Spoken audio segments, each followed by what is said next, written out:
प्यारे बच्चों, नमस्कार। जेसीईआरटी के डीजी स्कूल में आपका स्वागत है। मैं अनुपमा आज आप लोगों के साथ आप लोगों के विज्ञान की पुस्तक विज्ञान की बातें के अध्याय 17 के पाठ पवन, तूफान और चक्रवात पर चर्चा करूंगी। बच्चों, यह इस पाठ का चौथा और अंतिम वीडियो है और आज इस भाग में हम जानेंगे चक्रवातों से हम अपनी सुरक्षा किस तरह से कर सकते हैं, चक्रवात के समय हमें क्या करना चाहिए और किन बातों का ध्यान रखना चाहिए, तड़ित क्या होता है और साथ ही हम लोग तड़ित तथा टॉर्नेडो से सुरक्षा के उपायों पर भी चर्चा करेंगे। बच्चों, आप लोगों को पता है भारत के पूर्वी तट पर चक्रवात ज्यादा आते हैं। यह जो भारत का पूर्वी इलाका है यह चक्रवात से ज्यादा प्रभावित होता है, जबकि भारत का जो पश्चिमी तट है इस तट पर चक्रवात अपेक्षाकृत कम आते हैं। यहाँ आप लोग देख रहे हैं बच्चों, इस पूरे इलाके में चक्रवात बहुत ज्यादा आते हैं और यह चक्रवात से अधिक प्रभावित रहता है। चलिए अब हम लोग जानते हैं कि तटीय प्रदेशों में रहने वाले लोगों को सुरक्षा प्रदान करने के लिए किन बातों का ध्यान रखना चाहिए। चक्रवात की भविष्यवाणी तथा चेतावनी देने की व्यवस्था होनी चाहिए। चेतावनी को सरकारी संस्थाएं, बंदरगाहों, जहाज पर काम करने वाले लोगों, नागरिकों तथा आम जनता तक जल्द पहुंचना चाहिए। तटीय प्रदेशों में चक्रवात के समय आश्रय लेने के लिए शरण स्थलों का निर्माण इस तरह से आश्रय स्थलों का निर्माण किया जाना चाहिए तथा प्रशासन द्वारा लोगों को तुरंत सुरक्षित स्थान पर पहुंचाने की व्यवस्था होनी चाहिए।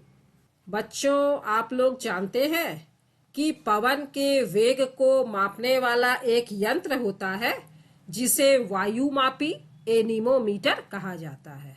इस तरह के यंत्र से हम लोग पवन के वेग को माप सकते हैं कि पवन की गति कितने किलोमीटर प्रति घंटा है। चलिए बच्चों, अब हम लोग जानते हैं कि चक्रवात के आने के पहले तथा चक्रवात के समय हमें किन किन बातों का ध्यान रखना चाहिए और हमें क्या करना चाहिए और क्या नहीं करना चाहिए। मौसम विभाग द्वारा समय समय पर अखबार, रेडियो तथा दूरदर्शन के माध्यम से चक्रवात संबंधी दी गई पूर्व सूचना तथा चेतावनी की अनदेखी नहीं करनी चाहिए।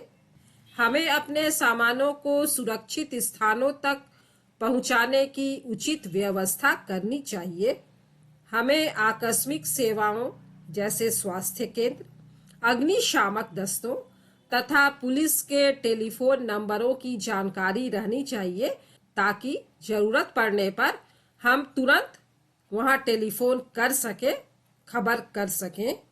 सड़कों पर स्थिर पानी में गाड़ी नहीं चलानी चाहिए क्योंकि सड़कें चक्रवात के समय आई बाढ़ के कारण टूटी हो सकती हैं और पानी भरा होने के कारण यह हमें पता नहीं चल पाता है कि सड़क कहाँ पर टूटी हुई है और हम मुसीबत में फंस सकते हैं।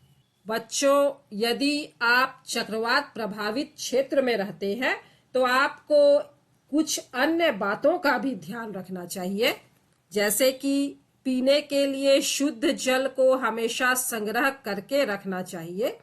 चक्रवात के समय हमारे चारों ओर पानी ही पानी भरा रहता है, लेकिन वह पानी हमारे पीने लायक नहीं होता और उस पानी को पीने से हम बहुत सारी बीमारियां जैसे कि हैजा, टाइफाइड, पेचिश आदि से ग्रसित हो सकते हैं। इसीलिए हमें कम से कम 3-4 दिनों के पीने का पानी पहले से ही स्टोर करके रख लेना चाहिए। गिरे हुए बिजली के तारों को नहीं छूना चाहिए क्योंकि इससे हमें बिजली का झटका लग सकता है। भीगे हुए बिजली के स्विचों को नग्न हाथों से नहीं छूना चाहिए। जब हम नंगे हाथों से भीगे हुए बिजली के स्विच को छुएंगे तो भी हमें बिजली का झटका लगने का खतरा रहता है। बचाव दल पर किसी प्रकार का दबाव नहीं देना चाहिए, क्योंकि बचाव दल सिर्फ हमारे लिए ही नहीं बल्कि प्रभावित क्षेत्र के सभी लोगों की सहायता के लिए होते हैं। सभी लोगों के प्रति उनकी जिम्मेदारी होती है। इसीलिए हमें बचाव दल पर कोई भी अनुचित दबाव नहीं डालना चाहिए और साथ ही हमें अपने पड़ोसियों की मदद करनी चाहिए। हमें स्वार्थी नहीं बनना चाहिए, सिर्फ अपने बारे में ही नहीं सोचना चाहिए। तो अगर हम इन सभी बातों का ध्यान रखेंगे तो हम चक्रवात जैसी विपदा का सामना भी बहुत ही सुविधापूर्ण तरीके से कर पाएंगे। बच्चों, आजकल हमारी तकनीक बहुत ज़्यादा उन्नत हो चुकी है। पिछली शताब्दी के शुरुआती समय में आने वाले चक्रवात की जानकारी समय से काफ़ी पहले नहीं मिलती थी। इसके कारण लोग समय रहते बचाव की उचित व्यवस्था नहीं कर पाते थे, परंतु आजकल परिस्थितियां बहुत बदल गई हैं। उपग्रह और राडार की मदद से तूफान संबंधी खतरे की जानकारी 48 घंटे पहले से मिल जाती है। इस तरह से उपग्रह और राडार लगे हुए हैं।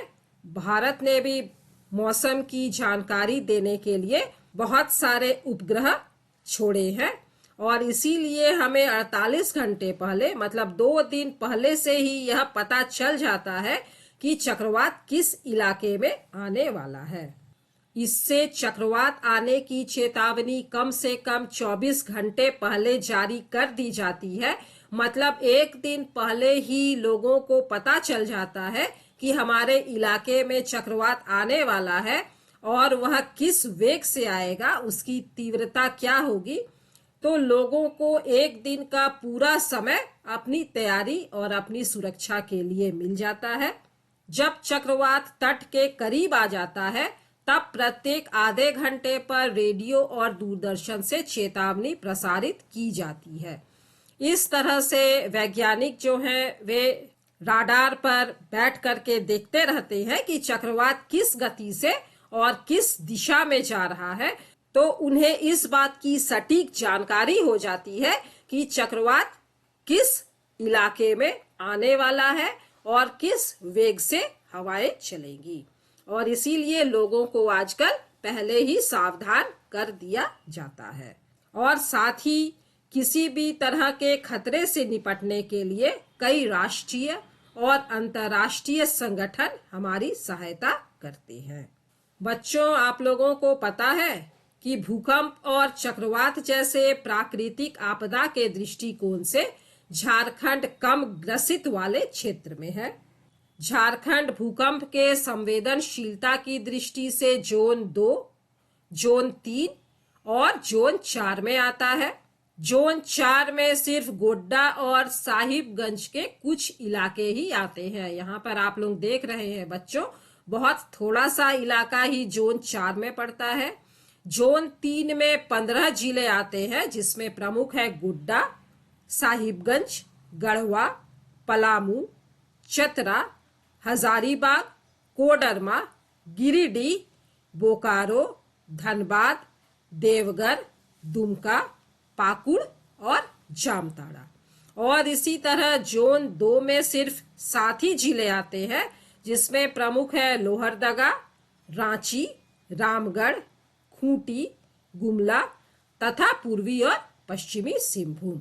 और बच्चों, जोन 4 सबसे अधिक भूकंप प्रभावित क्षेत्र है और हम लोग यहाँ पर देख रहे हैं कि जोन 4 में बहुत ही थोड़ा सा इलाका ही झारखंड का आता है।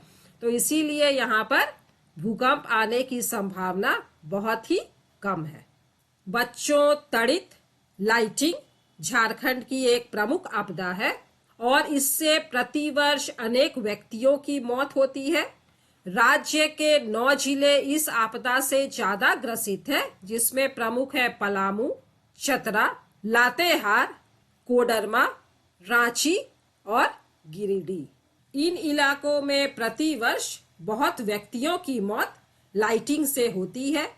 2015 में लाइटिंग मतलब तड़ित से 54 व्यक्तियों की मौत हुई थी और 76 व्यक्ति घायल हुए थे। साथ ही 32 पशुओं की भी मौत हुई थी। श्री कृष्ण लोक प्रशासन संस्थान स्काइपा द्वारा लाइटिंग से संबंधित आपदा से निपटने के लिए विशिष्ट ट्रेनिंग मॉड्यूल तैयार किया गया है। बच्चों, आप लोगों ने टॉर्नेडो के बारे में जाना है। टॉर्नेडो इस तरह से गहरे रंग के कीप के आकार के बादल होते हैं और इनकी कीप जैसी संरचना आकाश से पृथ्वी तल की ओर आती हुई प्रतीत होती है। अधिकांश टॉर्नेडो कमजोर होते हैं, परंतु कोई विनाशकारी टॉर्नेडो लगभग 300 किलोमीटर प्रति घंटा के वेग से गति कर सकता है। घुटनों के बल नीचे झुककर इस तरह से बैठकर और अपनी बाहों को अपने सिर और गर्दन के चारों ओर लपेटकर हम टॉर्नेडो से अपनी सुरक्षा कर सकते हैं। तो बच्चों, हम लोगों का यह पाठ यहीं पर समाप्त होता है। चलिए हम लोग एक बार दोहरा लेते हैं कि हमने इस पाठ में क्या क्या सीखा। हमारे आसपास की वायु दाब डालती है। वायु गर्म होने पर फैलती है और ठंडा होने पर सिकुड़ती है। जब गर्म वायु ऊपर उठती है तो उस स्थान पर वायु दाब कम हो जाता है और आसपास के क्षेत्र की उच्च दाब की ठंडी वायु उस स्थान की ओर प्रवाहित होने लगती है। गतिशील वायु पवन कहलाती है। पृथ्वी के असमान रूप से गर्म होने के कारण पवन धाराओं का निर्माण होता है। जलवाष्प वाली पवन वर्षा लाती है और यही कारण है कि भारत में मानसूनी पवन के कारण अधिकांशतः वर्षा होती है। उपग्रहों तथा राडार जैसी उन्नत प्रौद्योगिकी की मदद से चक्रवातों को मॉनिटर करना आसान हो गया है और अब एक दिन पहले ही इस बात की सूचना दे दी जाती है कि चक्रवात किस इलाके में आएगा और कितने वेग से आएगा। स्व सहायता सबसे अच्छी सहायता है, अतः किसी भी चक्रवात के आने से पहले ही अपनी सुरक्षा की योजना बना लेना तथा सुरक्षा के उपायों को तैयार रखना अच्छा होता है। चलिए अब हम लोग चक्रवात तथा तूफान के बनने की प्रक्रिया को भी दोहरा लेते हैं। दो स्थानों का असमान रूप से गर्म होना, हवा में संवहन धाराओं का बनना, गर्म हवा के ऊपर उठने के कारण हवा के कम दबाव का क्षेत्र बनना, ऊपर उठती गर्म हवा का ठंडा होना तथा जल वाष्प का संगठित होकर बादल बनना, बादल में पानी की बड़ी बूंदों का वर्षा या बर्फ के रूप में धरती पर गिरना, ऊपर उठती गर्म हवा के पानी की गिरती बड़ी बूंदों के साथ मिलकर गर्जन भरे बारिश का निर्माण करना, जिसे तड़ित झंझा थंडर स्टॉर्म कहा जाता है। कुछ खास परिस्थितियों के बनने पर चक्रवात का बनना। यह था बच्चों इस पाठ में बताई गई मुख्य बातें। मिलते हैं बच्चों अगले वीडियो में, जिसमें हम लोग इस पाठ के अभ्यास में दिए गए प्रश्नों के उत्तरों पर चर्चा करेंगे। तब तक स्वस्थ रहिए, सुरक्षित रहिए, पढ़ते रहिए। Thank you.